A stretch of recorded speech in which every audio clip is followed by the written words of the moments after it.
গান গেয়ে গেয়ে এরপরে দাফন করছেন একজন মানুষকে, একজন মুসলমানকে। এটা কি ইসলামিক কালচার? এটা কি ইসলামের সৌন্দর্য? গান গেয়ে গেয়ে, বাজনা বাজিয়ে বাজিয়ে, ঢোল পিটিয়ে পিটিয়ে তাকে খাজা বাবার নামে দাফন করা হচ্ছে। খাজা বাবা, দয়াল বাবা, অমুক বাবা, তমক বাবা, এই বাবা বাবা করে আজকে দেশের কিছু মানুষের ঈমান নষ্ট হচ্ছে, শিরকের মধ্যে ঢুকে যাচ্ছে এবং এই কালচারটা ইদানিং আরও যেন ব্যাপকতা ছড়াচ্ছে। কিন্তু আমরা আশ্চর্য হয়েছি, আল্লাহ তাআলার পয়গম্বর সাল্লাল্লাহু আলাইহি সাল্লাম দাফন কার্যাবলীতে আমাদেরকে যে সুন্দর বিধান দিয়েছেন, সেই বিধানের বাহিরে এই নতুন বিধান কে করলো? এবং এরা এমনও বলে যে কেরামান কাতিবিন রোজ হাসরের দিন আল্লাহর কাছে যখন করবে অভিযোগ, ভাইরে আল্লাহর কাছে যখন করবে অভিযোগ, আমি বলবো দুনিয়ায় ছিলাম দয়াল বাবার লোক, আমি বলবো দুনিয়ায় ছিলাম খাজা বাবার লোক। নাউজুবিল্লাহ, এমনও তারা বলে।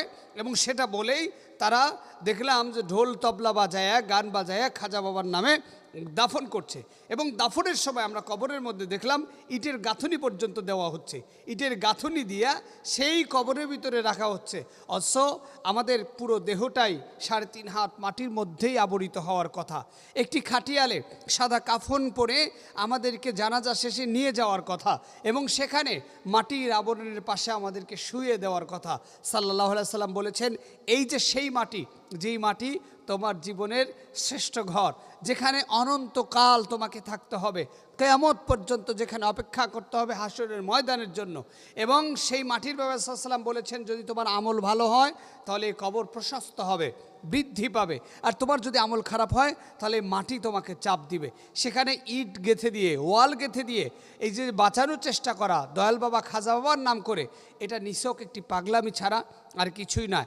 ইসলামী শরিয়াতের সাথে এটার কোনো সম্পর্ক নাই। যারা করছেন তাদের ব্যাপারে আমি বারবার বলছি, আপনারা সতর্ক হন। এমন কালচার, এমন হিউম্যানিটি ইসলামের মধ্যে নাই। ইসলামিক কালচার হচ্ছে সৌন্দর্য, শ্রেষ্ঠত্বের উপমা। ইসলামিক কালচার হচ্ছে আপনি যেখানে যে অবস্থায় মারা যান ওটাই আপনার কবর। আপনি পানিতে মারা গিয়েছেন, পানি আপনার কবর। আপনি আগুনে পুড়ে মারা গিয়েছেন, ওই আগুনই হচ্ছে আপনার কবর। এই যে সিস্টেমটা ইসলামের, সেই সিস্টেমটা আল্লাহ তাআলা আমাদেরকে বোঝার দান করুক। এবং এমন কার্যকলাপ যারা করছেন এই শিরক থেকে আল্লাহ তাআলা আমাদেরকে বাঁচার তৌফিক দান করুক। যেহেতু আল্লাহ তাআলা বলেছেন, ইন্নাশ শিরকা লা যুলমুন আযীম, নিশ্চয়ই শিরক হচ্ছে অনেক বড় জুলুম। এখন এই জুলুমটা যদি আপনি আমি আমাদের অন্তরের সাথে করি, আল্লাহর কাছে গিয়ে নফসের কি জবাব দিবেন?